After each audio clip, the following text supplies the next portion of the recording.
हमारा आज का प्रश्न है रोजनमुंड अपचयन पर एक संक्षिप्त टिप्पणी लिखिए।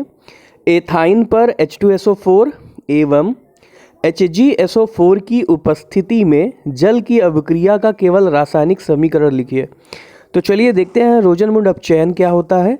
तो देखिए रोजनमुंड अपचयन पे एसिड क्लोराइड को उबलती जाइलिन में हाइड्रोजन और पैलेडियम द्वारा BaSO4 की उपस्थिति में अपचयन करने पर एल्डिहाइड प्राप्त होता है। ठीक है, तो एसिड क्लोराइड को क्या करना है, उबलती जाइलिन में H2 और प्लेटिनियम द्वारा क्या करना है, BaSO4 की उपस्थिति में अपचयन कराना है।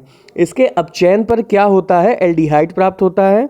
और एल्डिहाइड बनाने की ये जो विधि है यही आपकी रोजनमुंड अपचयन कहलाती है। ठीक है, तो देखिए एग्जाम्पल आपका लिखा हुआ है, एसिड क्लोराइड है, हाइड्रोजन और पैलेडियम से इसका क्या करना है, अपचयन कराना है BaSO4 की उपस्थिति में। तो आपको क्या प्राप्त होता है, एल्डिहाइड प्राप्त होता है। और यहाँ पर आपका साथ में क्या बनता है, HCl बनता है। अगर एग्जाम्पल के तौर पर हम एसिटिल क्लोराइड लेते हैं और इसका अपचयन कराते हैं हाइड्रोजन और पैलेडियम से BaSO4 की उपस्थिति में, तो एसिड जो आपका एसिटिल क्लोराइड है ये एसिड एल्डिहाइड में अपचयित हो जाता है और साथ में आपका HCl बनता है। ठीक है, अब ये जो रोजनमुंड अपचयन अभिक्रिया है, इस अभिक्रिया में इस विधि के द्वारा आप कीटोन प्राप्त नहीं कर सकते हैं। ठीक है, तो इस विधि द्वारा क्या नहीं प्राप्त हो सकता, कीटोन नहीं प्राप्त हो सकता। उत्प्रेरक के लिए जो हमने BaSO4 लिया है ये विष का कार्य करता है और इस प्रकार प्राप्त एल्डिहाइड का जो अपचयन है ये अल्कोहल में नहीं होने देता। ठीक है, तो BaSO4 का उपयोग जो हम करते हैं ये विष की तरह कार्य करता है और ये क्या करता है कि ये जो हमें इस अभिक्रिया में एल्डिहाइड प्राप्त होता है, इस एल्डिहाइड का अल्कोहल में अपचयन नहीं होने देता है। चलिए हम लोग देख लेते हैं कि एथाइन पर H2SO4 एवं HgSO4 की उपस्थिति में जल की अभिक्रिया का समीकरण।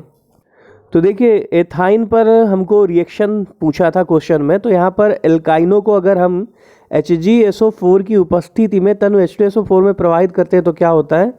तो देखिए 333 केल्विन पर गर्म किए गए तनु H2SO4 में अगर हम मर्क्यूरिक सल्फेट उत्प्रेरक की उपस्थिति में एसिटिलीन गैस प्रवाहित करते हैं तो इस अभिक्रिया में आपका एसिटिल्डिहाइड प्राप्त होता है। ठीक है, HgSO4 का नाम ही मर्क्यूरिक सल्फेट होता है। तो अगर हमने 333 केल्विन पर H2SO4 तनु H2SO4 को गर्म किया और मर्क्यूरिक सल्फेट उत्प्रेरक की उपस्थिति में एसिटिलीन गैस प्रवाहित कर देते हैं तो इस अभिक्रिया में एसिटिल्डिहाइड प्राप्त होता है। जैसा कि नीचे रिएक्शन में एसिटिलीन गैस है, जल के साथ अभिक्रिया होती है H2SO4 और HgSO4 की उपस्थिति में। टेम्परेचर आपका 333 केल्विन रहेगा, तो यहाँ पर आपको एल्डिहाइड प्राप्त होता है, यानी एसिड एल्डिहाइड प्राप्त हो रहा है। अगर आपको ये वीडियो पसंद आया हो तो वीडियो को लाइक करें और चैनल को सब्सक्राइब करें।